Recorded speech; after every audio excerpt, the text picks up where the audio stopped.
Family, today's discussion is not just politics. This is about your electricity bill, your taxes, your future, and your children's debt. Because what happened in Parliament between Damion Crawford and Fayval Williams tells a story that many Jamaicans are not hearing clearly. This was not just a budget meeting. This was a moment where numbers met reality and accountability met deflection. So let's break down slowly, clearly, and honestly. Minister, the loan to JPS of approximately 23 billion Jamaican, is that in addition to the 45 million US dollars that they received from the self-insurance? Yeah, remember the 150 million is a loan from the Ministry of Finance and, well, it's a loan from the government, operationalized by the Ministry of Finance and the Public Service. In terms of their insurance payments, that question would have to be put to the respective ministry. I don't have the,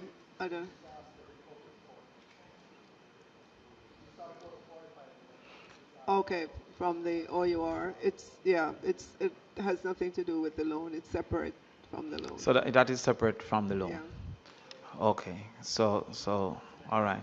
So in addition, all right. So the JPS loan that was given by the Ministry of Finance, do you have the current interest rate that was agreed to? 5.5%. 5.5%. Are we correct that the projected rate of borrowing that the government can achieve is approximately 12 to 15% projected?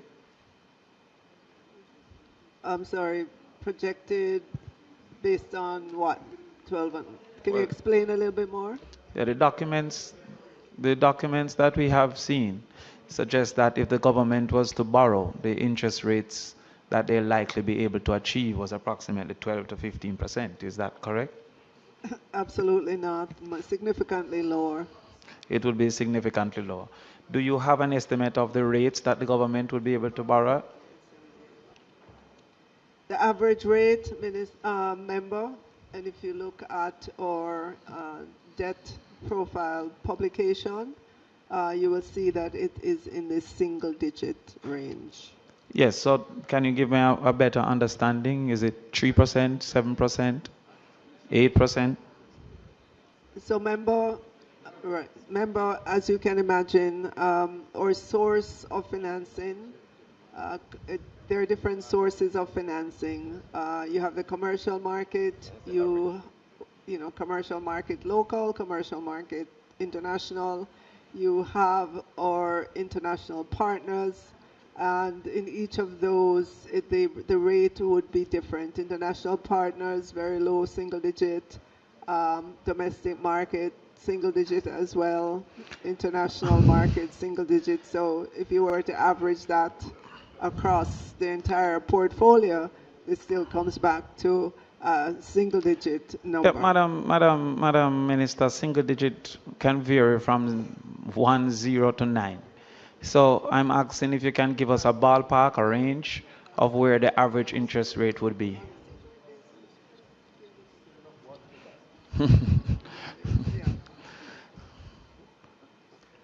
All right, so member, just to direct you, there is a publication that's done. It's called our medium-term debt management strategy. This one goes from fiscal year 2025 to 2026 to fiscal year 2028, 29. And it goes in great detail about the loan portfolio. And as I flip through the pages, you will note that, all right, so if we look at our domestic interest rate, it's about, all right, so member, it goes anywhere from a low of 3.3% to 8.5%, depending on the instrument and the market in which we borrow and the currency. All right, so thank you, Minister. As it relates to the 3.6 billion US dollars, approximately, that's what, 500 billion Jamaican, is any portion of that to be in this supplementary budget? Oh, none of that is in this fiscal year's None of figures. that is in this fiscal year. If I can go back to the 24 billion for JPS, how would that impact the liquidity and the ability to implement projects going forward this year into this budget? How would that impact the government? Yes, the housing, the water, the food packages, the removal of that 25 billion in a loan to JPS, how would that impact the budget's It ability? does not. We have ample liquidity to manage what we, set out to do this fiscal year. Okay. What's the estimated impact of this 3.6 billion on the debt to GDP ratio moving forward? So, member, we're not gonna take everything on our books all at once. We will be very careful about the drawdown on these facilities that are available to us. As you can imagine, these facilities are to enable us to do big projects that would add to the GDP growth. These projects are going to be over 1, 2, maybe 3 fiscal year. Yes. So there will be a time frame over which these loans would be drawn down as the projects. So play considering themselves so first question, did the Prime Minister misspoke when he said that over 3 years we'll be doing the drawdown? Did he misspeak? The announcement, the headline announcement was 3 years Yes. from our international partners. But member, it's going to depend on the pace of government. So it might not be Alright. 3 years. It will depend on the pace of government. Okay. So do we have any estimate based on different scenarios over 3 years, 4 years, 5 years, what will be the impact on the debt to GDP ratio? We've put forward, so in our fiscal policy paper, member, we have put out some estimates of Yes. where the debt to GDP is expected to be after we hit the 68.3% this year. We are expecting recovery, as we've seen with other disasters. If you look back on Beryl last year, within 2 quarters, we were able to begin to see economic recovery. I'm not saying within 2 quarters we will see that with Melissa, but there is expectation that GDP will begin to grow again. And together with the capital spending that we need to do and the drawdowns, those have been worked into the estimates that we put out. Can you give me that estimate or is it available?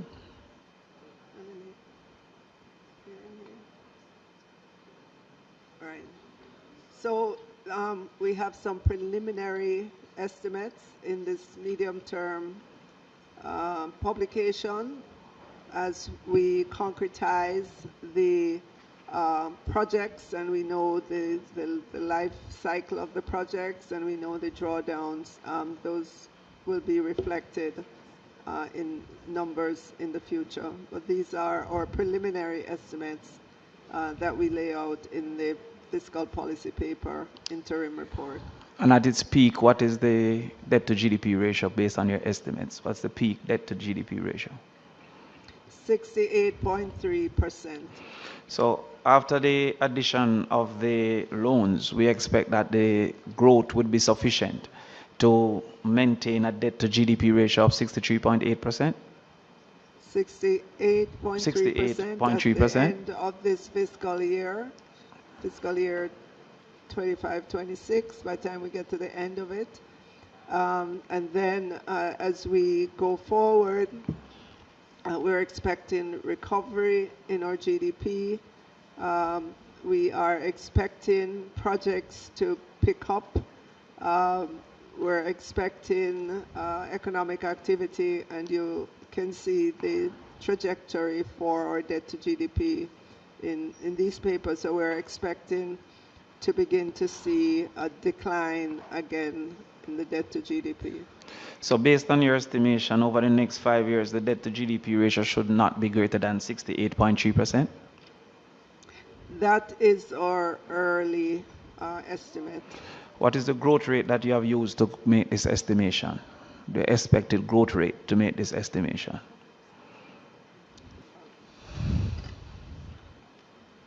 All right, so member, over the medium term, in terms of real GDP growth,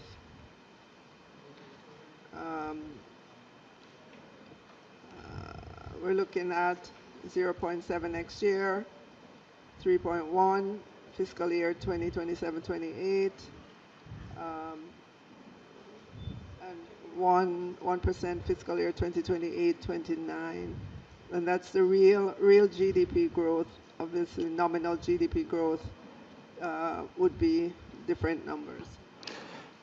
So our estimation, if we take the full sum loans, are that rates of growth of 3% or less would be able to keep us at 68.3%? No, we're not going to be kept at 68.3%.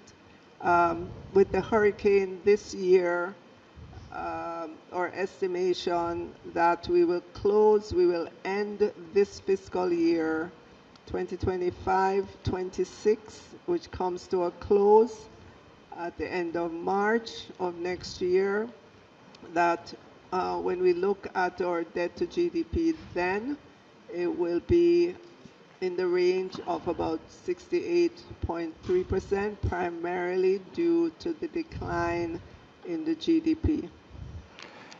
Okay, let me correct my question. Are you suggesting that it's going to be 68.3% or lower at rates of growth of 3% or averaging that 3%? Yes, we're expecting it to be lower, member. Okay. Now, we have also seen in the fiscal paper that there's a target of 60% by 2030. I figure you'll be taking that today as well. However, have you done any estimates on the level of surplus that we'd have to sustain to achieve that? All right, so member, our preliminary estimate to achieve a 60% debt to GDP would be by the end of fiscal year 2029-2030. Do you have an estimate of what the surplus levels would have to be? So member, as you can imagine, as we move forward, we will have greater clarity in terms of the growth from the various sectors that have been decimated by the hurricane.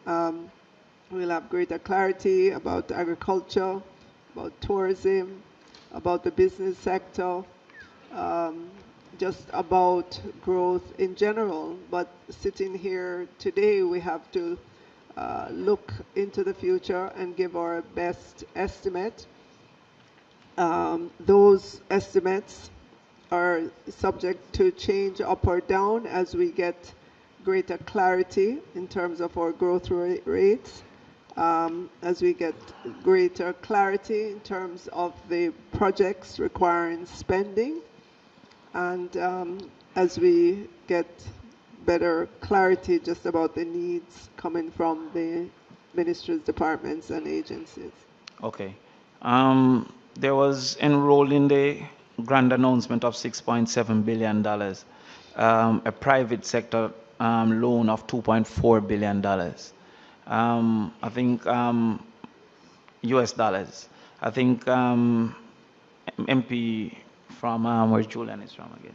Southeast St. Andrew had asked the question, is this dependent on the appetite of the private sector for loans?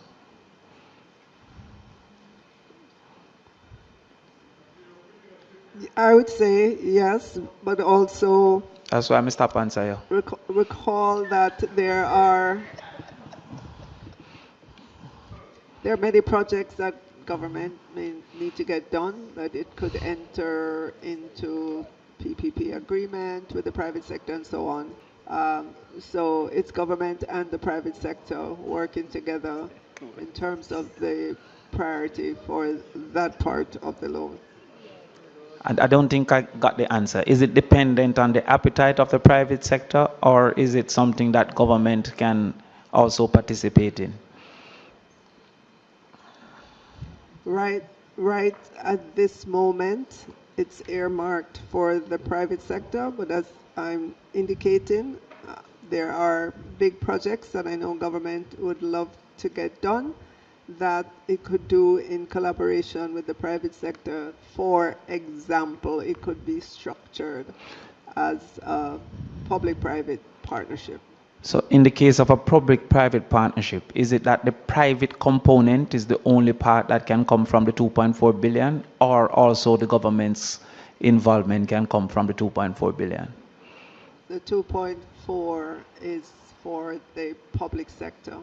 Is for the public sector? I'm sorry, for the private sector as So far if as there's my a information public-private goes. partnership where the government is spending $1 billion and the private sector is spending $1 billion, can the government also benefit from this 2.4, or only the private sector component? Remember, at this moment, the 2.4 billion would be coming from the private sector arm of the multilaterals.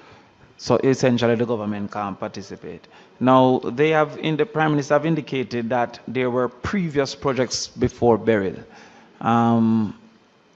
Were the previous private entities, and didn't they already identify capital if there were previous agreements?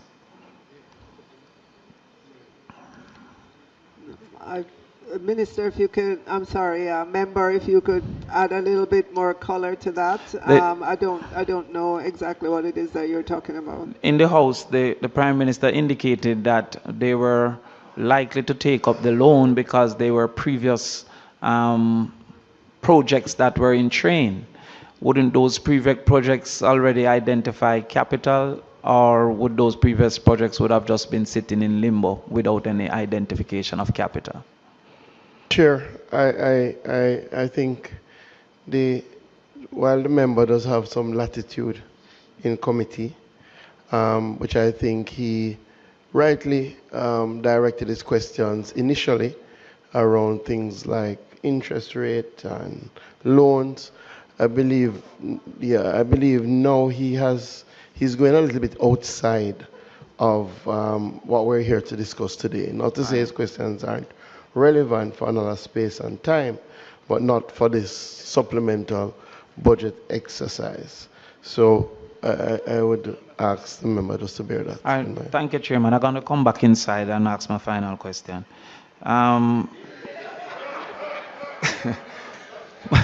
Where were you, member? I was outside. Where were you? I was outside, so I've got to come back inside.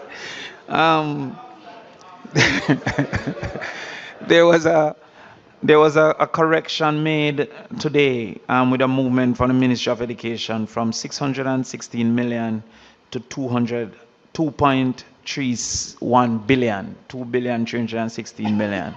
Was that a correction of a mistake, or was that a conversation that they had post the PAAC? Okay, yes. Member, we had provided a contingency for Melissa, and it was out of that that allocation was taken for the Ministry of Education. Once we determined what it is, they could spend during the financial year. We had to. It's a transfer of the funds. based on their assessment of their need. Let's understand the roles. Damion Crawford, opposition MP, asking tough questions. Fayval Williams, finance minister, defending government policy. And the topics were billions in loans, debt to GDP, GPS financing, and private sector money. This is not abstract economies. This is real money affecting real people. Crawford started with a simple but powerful question. Is the 24 to 25 Jamaican billion dollars loan to GPS separate from their US $45 million insurance payout? And Williams confirmed, yes, separate, not related. Then came the next question. What interest rate did GPS get? The answer was 5.5%. Let's pause right there. Most Jamaicans borrow money at 5.5%. Most small businesses can't borrow at 5.5%. Most homeowners can't borrow at 5.5%. Yet a private electricity monopoly gets billions at that rate. So Crawford's real question wasn't just technical. It was moral. Crawford didn't say it directly, but the implication was loud. Why is the government financing GPS instead of fixing the energy system? Williams responded, this loan will not affect housing, water, food packages, or social spending, meaning we have enough money. But here is the contradiction. If money is plentiful, why are Jamaicans told sacrifices are necessary? You can't have austerity for the public and generosity for corporations at the same time. Crawford challenged the official narrative. Isn't government borrowing around 12 to 15%? Williams pushed back strongly. Absolutely not. She stated borrowing rates are 3.3% to 8.5%. And the average remains single digits. Now listen carefully. That sounds good on paper. But here is the real question. If government can borrow at 3 to 8%, why not invest directly in renewable energy instead of loaning GPS? That's the elephant in the room. Next topic, the massive $3.6 billion borrowing plan. Crawford asked, is any of that in this year's budget? Williams answered, no. Meaning, this is future debt, future obligation, future repayment. She added, we will not draw it down all at once. Meaning, the debt will creep in gradually. She also said the loans are meant for infrastructure, recovery, and GDP growth. But here is the truth. Every government promises growth. Not every government delivers it. Then Crawford asked the real killer question. What will happen to Jamaicans' debt to GDP ratio? Williams admitted 68.3% peak. She blamed it on GDP decline after the hurricane. And she promised it will fall again as growth returns. But let's be honest. This is not a plan. This is a prediction. And predictions are not guarantees.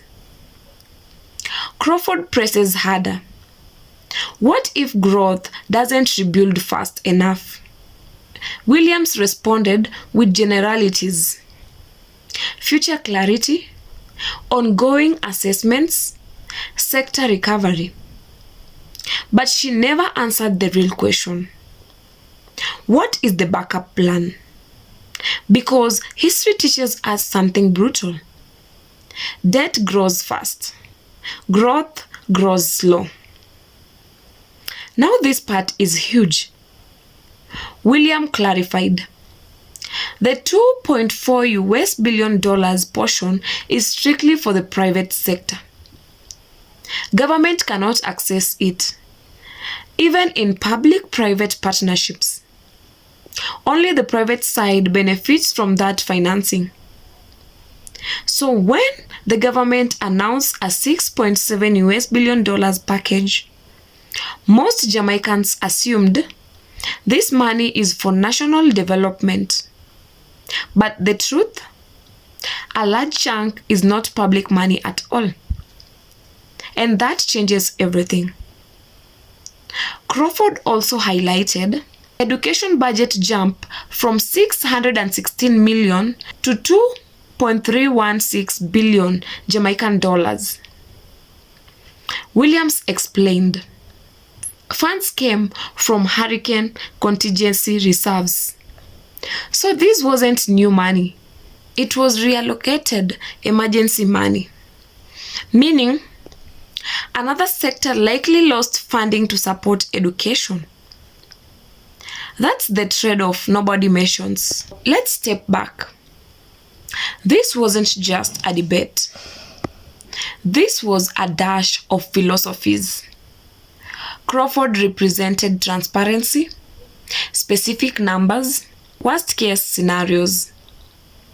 Williams represented optimism, long-term projections, institutional confidence. Neither is entirely wrong, but only one side asked, what happens if the plan fails? Here are the questions this conversation raises. Who financed GPS instead of reforming energy? Who benefits first from government borrowing? What happens if GDP growth underperforms? Why is private sector money marketed as public recovery funding? And lastly, who pays if the debt projections fail? These are not opposition questions. These are citizen questions. Let me ask this clearly. Damion Crawford didn't expose corruption today. He exposed uncertainty. Fayval Williams didn't lie today. She exposed confidence without contingency. And Jamaica is standing right between these two realities. Because debt is not evil. Loans are not bad. But blind faith in projections. That's the most expensive policy a nation can adopt. Before I go, let me say this clearly. If you value reasonable discussions, if you want truth about noise, and if you believe Jamaicans deserve clear explanations about their money, please like this video and subscribe to the channel. It might seem small, but it helps this message reach more people who need to hear it. To everyone who has been supporting this channel, watching, commenting, sharing, disagreeing respectfully, thank you. Your support keeps this platform alive and independent. We are not here to cheer for parties. We are here to ask questions. We are here to think critically. And we are here to make sure the people's voice stays in the conversation. Until the next one, stay informed, stay thoughtful, and stay engaged. Respect.